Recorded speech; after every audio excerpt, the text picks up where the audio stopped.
algo entorpecente, era uma grande ilusão.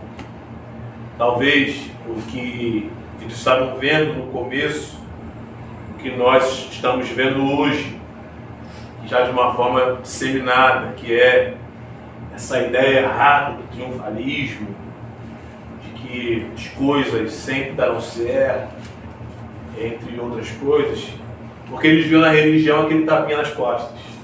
Quando a coisa estava muito difícil, vinha aquele tapinha nas costas, não, mas está tudo certo. E as pessoas se apegavam a essa esperança que eles diziam ser ilusão. Porque a gente bem sabe que nem todos os sonhos serão concretizados, nem todas as promessas que alguém fala, ou talvez que nós idealizamos, elas acontecerão rapidamente, ou talvez se vier a acontecer. É aquela saída do mundo da fantasia e a entrada no mundo da realidade. Isso é interessante porque a maneira que nós enxergamos o mundo é a maneira que nós vamos levar a nossa vida. E Jesus aqui, ele vem trazendo essa perspectiva desse sermão da montanha, que na verdade é o ensino de Jesus de forma clara das coisas do reino. Quando ele vem trazendo sobre nós essa questão do olhar, de como nós enxergamos o mundo, qual é a nossa visão de mundo, a gente precisa pensar, principalmente nesse tempo. Olha a gama de informações que nós estamos inseridos, olha o contexto que nós estamos vivendo hoje, a realidade ao nosso redor, os nossos olhos contemplam isso. A grande questão é de como há de interpretar o nosso coração. Temos que compreender que o nosso coração é ruim, de cara. Nosso coração é perverso. Nós temos que ter um coração igual ao do Senhor. Nosso coração precisa ser mudado, nossa mente transformada, para que essa visão de mundo possa repercutir positivamente na nossa vida. Porque percebemos hoje que a doença, a grande parte hoje das doenças mentais, são perceptíveis em pessoas negativas, pessoas que não conseguem enxergar uma esperança. Já foi comprovado que a mente rege de fato o corpo, e com os pensamentos ruins joga-se toxina no nosso corpo, pensamentos bons gera também coisas boas no nosso corpo. É claro que os dois extremos são ruins, dois mundos de fantasia, nós precisamos achar o equilíbrio da coisa, mas a gente precisa compreender que o olhar não pode ser somente para um lado negativo ou somente na positividade. E Jesus vem trazendo isso para a gente, porque a Bíblia ela diz que os dias maus serão muitos, há de existir e serão muitos. Ou seja, a Bíblia não é um mundo de fantasia, ela não é um tapa nas costas. A palavra de Deus é a bússola que nos coloca na realidade. E aqui está uma realidade muito clara.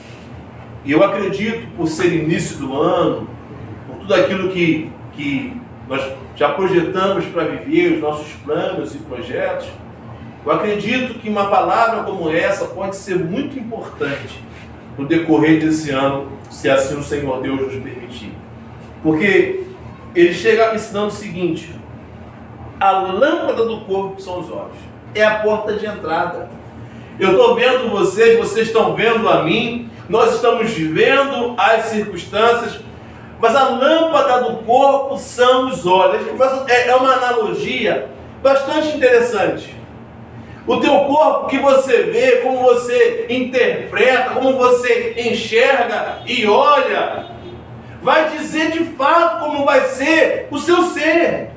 É a lâmpada. E nós conseguimos enxergar isso no nosso dia a dia. As coisas vão acontecendo, nós vamos interpretando, tirando nossas conclusões, às vezes e muitas vezes conclusões precipitadas. Por isso que é importante não ser segundo o nosso coração, mas lutarmos para termos de Deus o coração, porque Ele há de mudar essa visão. E isso vai impactar muito fortemente na nossa vida. Como eu vejo, a lâmpada do corpo são os olhos. E diz mais: portanto, Se teus olhos forem bons, todo o teu corpo terá luz. Partindo de um homem corrompido pelo pecado, corrompido pelas circunstâncias, assim, mas se os teus olhos forem bons. Aqui eu faço uma analogia buscando pensar, como assim? A gente vai vendo várias transformações dentro da Bíblia, mas uma transformação de fato impactante, que é a de Paulo. Paulo tinha uma visão de mundo, que todo aquele que confessava Cristo era alguém blasfemo, que deveria ser punido e morrer. A visão de mundo de Paulo era essa. Até que um dia, até que ele tem um encontro com Cristo, a visão de mundo dele muda. E aqui é bem visível essa questão. Se meu corpo ele tiver luz, se meus olhos forem bons, todo o meu corpo vai ter luz. Eu só vou conseguir ter um olho bom se eu tiver de fato um encontro com Cristo. Aí eu passo a olhar as coisas com um outro prisma. Eu passo a olhar com uma outra realidade, não com apontamento de decisão, mas de reflexão. As pessoas, a gente ouve muito disso, e às vezes até fala sem pensar que de tudo que é ruim, nem tudo é ruim, até do que é ruim se traz coisa boa. Não é bem assim. Como é que pode ser bom? O que podemos extrair de bom de uma maldade feita com uma criança? Não tem nada de bom de tirar dali. É o mundo da realidade. Tem coisas que são ruins e serão ruins. E tem coisas que são boas e serão boas. Nós só precisamos enxergá-las como elas realmente são. E só há um que pode nos dar um pouco de colírio aos olhos: Cristo. De conseguirmos enxergar as circunstâncias da maneira conforme elas são. É o olho bom. Se meu olhar é bom, o meu corpo terá luz. E é interessante quando ele fala do corpo, é de todo o teu ser. É esse o impacto na nossa vida. A partir da minha perspectiva de olhar, a minha vida será impactada. Se eu consigo enxergar as coisas como são, com clareza, por Cristo ter me iluminado, todo o meu corpo, o meu ser, será iluminado. A minha vida será iluminada. E é isso que é importante entender. Ora, nós temos a esperança se renova a cada ano que se inicia. Nós temos aí mais 11 meses e uns quebradinhos para viver. E temos que pensar isso agora. E como será o meu olhar nesses dias que se seguirão? Será um olhar bom. Olhar bom não é maquiar, não é ser um óbvio, não é ser um entorpecente, não é fingir demência ou viver no fantástico mundo de Bob. Não, fingir que nada aconteceu. Não, olhar bom é você conseguir discernir bem todas as coisas. Paulo vai dizer: o homem espiritual discerne bem tudo, porque existe alguém que o ilumina, e esse é Cristo, é Deus, é o Espírito Santo. Olho bom. Mas também tem um contraste. Eu tenho que partir desse olhar, ter esse encontro, permitir que Jesus jogue colírio nos meus olhos, conseguir perceber com clareza a realidade, porque a gente vive no mundo hoje ao contrário. O certo é errado, o errado é certo. Isso é o problema do olhar, da interpretação de mundo, da visão das coisas. E é bem real que uma visão turva gera transtornos pesados e preços até difíceis de pagar. Olha a realidade aí. Pessoas que veem o mundo se achando um animal. Dá certo isso? Não dá certo. A gente fica triste de ver a ignorância, mas parte do olhar. E ele vai dizer no 23: mas se teus olhos forem maus, todo o teu corpo ficará em trevas. É isso aqui que eu e você, como servos do Senhor, temos que pesar. Tem pessoas que às vezes até professam a fé, e isso, o complemento do versículo é forte nesse sentido, mas só conseguem olhar o lado ruim da coisa. Volto a dizer, tem coisa que realmente é ruim, mas tem outra realidade que não é só ruim, tem seu lado aproveitado, mas não conseguem enxergar. só conseguem viver da forma negativa. Estão doentes porque estão enxergando a vida assim. Pessoas que você nunca vai ouvir dizer que está tudo bem, não consegue dizer que está tudo bem, porque enxerga o mundo dessa forma. Adoecendo psicologicamente, fisicamente, porque estão com um olhar ruim. Tudo se vê como se tivesse desmoronado o muro em cima. E não é assim. Temos que olhar na perspectiva do Senhor. Qual é o propósito de Deus sobre isso? Qual é a realidade real disso? Como é que Deus vai fazer? O que é ruim, fato. Mas nós precisamos saber separar muito bem, discernir muito bem. Porque se o meu olho é ruim, se a maneira que eu interpreto, que eu vejo o mundo, que eu vejo as coisas não é boa, eu estarei em trevas.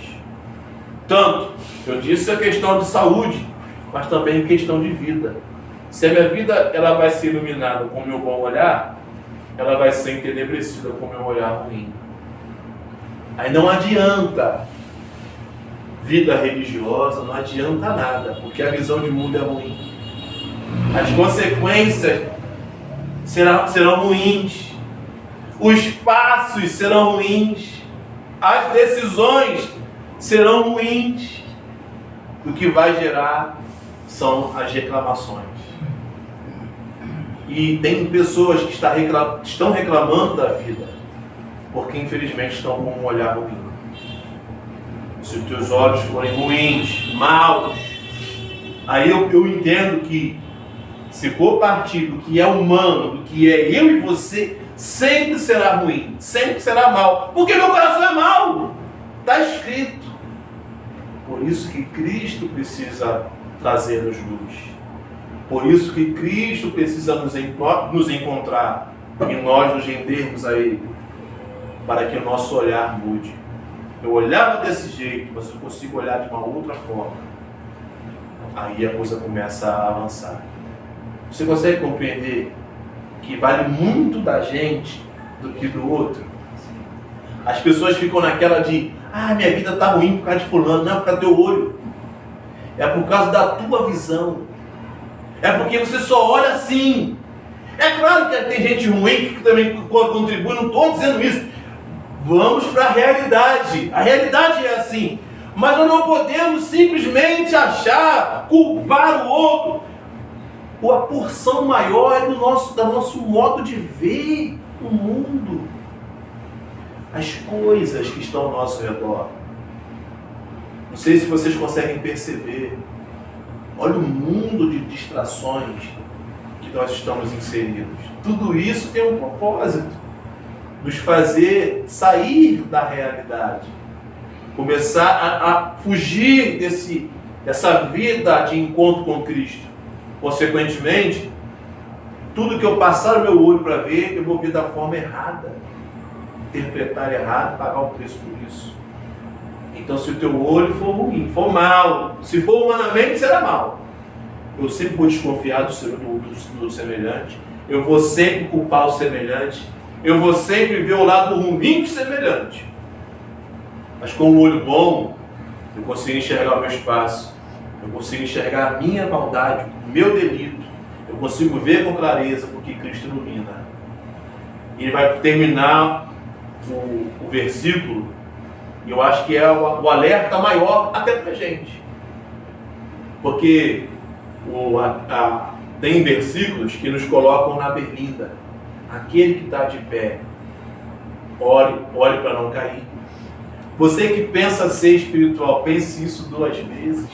São versículos que te colocam assim, na berlinda. Por quê? Porque eu posso achar que o meu olho é bom e ele é ruim. Eu posso estar me enganando.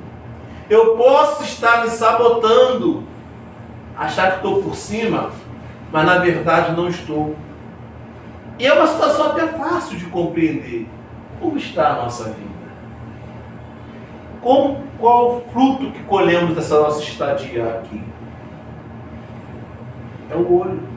Porque, se o teu olho, pois se a luz que em ti há são trevas, ou seja, a luz que você diz ter, pensa ter, acha que tem, é o engano, é ainda pior. Quão grande serão tais trevas. Então, por isso que é o perigo do engano, do engodo. Porque eu acho que eu estou olhando bem, interpretando bem, quando na verdade eu me acho desse nível. Por exemplo, você ainda é pior. Porque você ainda consegue piorar a situação. Porque o que está em você, você não permite clarear, que acha que está claro. E isso aumenta ainda mais o delito, no sentido da visão de mundo, das ações, das consequências. É aquele leite que se transborda por falta da sabedoria, do entendimento, do olhar ruim. E tem gente assim, dá o braço a torcer em sua razão, quando na verdade está totalmente fora e sem razão. É o versículo que eu disse antes. Você pensa ser? Pensa duas vezes, você já fica assim, vou pensar que eu sou mesmo? Será que o meu olho é bom mesmo? Como é que eu estou enxergando as pessoas? Como é que eu estou enxergando as situações? Aquele que está de pé, olha, você acha que você é o bambambam? Pensa bem! A queda está na frente. Para o ano é interessante a gente pensar assim. Começo do ano agora, vamos buscar direção de Deus para Ele jogar colírio nos nossos olhos, tirar as escamas dos nossos olhos. Vamos orar ao Senhor, buscar a Deus para que Ele possa nos dar discernimento, para que nós possamos entender, ter empatia para colocar-se no lugar do outro, para olharmos as circunstâncias como é. Dá para tirar coisa boa daqui? Então eu vou tirar. Não dá, não dá. Não fantasiar. Nós possamos entrar assim com esse entendimento. E sempre olhando o resultado disso. Porque eu vou morrer dizendo isso. O Evangelho é didático. Não é uma coisa empírica. É prático. Existe um efeito do Evangelho na vida daquele que crê. E um efeito palpável, real, visível. Isso tem que acontecer. Então que nós possamos pedir a Deus todo o tempo: Senhor, me faça enxergar a coisa como realmente ela é. Para que eu não tenha interpretações equivocadas da situação, aumente o problema na minha vida. E também na percepção que as pessoas terão de mim as que eu terei delas, porque isso é importante. Porque nós falamos de Jesus, nós vivemos o Evangelho de Jesus, precisamos glorificar o nome de Jesus. E é impossível fazer isso estando entenebrecido. Então que nós consigamos, nesses dois versículos, mas é uma sabedoria grande demais, começar a enxergar a vida com esse novo olhar. Tem muita gente adoecendo porque está entenebrecida, e dentro de igreja. É duro ouvir, é duro ver pessoas batendo cabeça, porque infelizmente o olhar não está sendo bom. Só olham o lado negativo das coisas. Tem coisas que não tem só lado negativo. O lado também, o triunfalismo, é só ver o lado positivo, é uma ilusão. Pô, a vida não é um morango. É que tudo só tem a coisa boa. Não, a gente passa, esses dias aí, a gente sofrendo uma coisa que foge do nosso controle, uma chuvarada tão pesada. Quem esperava ter prejuízos? Quem esperava que chegar água dentro de sua casa? Mas a gente precisa viver. O lado do triunfalismo, a pessoa não quer aceitar, fica em depressão porque aconteceu uma coisa dessa com ela. Como pode ter acontecido com o servo de Jeová uma situação dessa? Por que Deus não guardou minha casa, não guardou os meus bens? É um extremo. O outro lado do negativismo é o extremo. Tá vendo? Nada dá certo na minha vida. Quando eu penso que vai dar legal, dá um problema desse. Nunca vai chegar lá, no negativo da coisa. Não é nenhuma coisa nem outra. A gente tem que se entristecer por perder, mas tem que levantar a cabeça e falar: Deus, Ele é meu Deus e me ajuda. Estou vivo. O que Ele proveu no passado, eu acredito que Ele vai prover no futuro. Mas não é na varinha de condão, vou trabalhar, meu filho. Levanta a cabeça e vai. Esse é o mundo da realidade. Os outros dois é fora da realidade. Infelizmente é o olhar. Aí vejo pessoas nadando, e não chega a lugar nenhum, porque o olho é ruim. Que Deus nos ilumine, que Deus nos abençoe com uma boa visão, para que nós possamos compreender com clareza tudo aquilo que acontece. Porque existe uma confiança, que nada acontece por um acaso. Deus é soberano, mas nós precisamos saber lidar com as coisas e viver. Se o teu olho for bom, todo o teu corpo terá luz. Mas se o olho for ruim, haverá trevas. E eu acredito que não é na treva o lugar que Deus quer que a gente venha viver. Passa muito o nosso olhar. Tem coisa que você tem que fechar os olhos, fecha os olhos. Tem coisa que é só ruim, é só ruim. Mas viva na realidade. Você vai ter muito mais saúde física e mental. E principalmente, é conseguir enxergar claramente aquilo que Deus realiza na terra dos viventes. Amém? Meus irmãos, vamos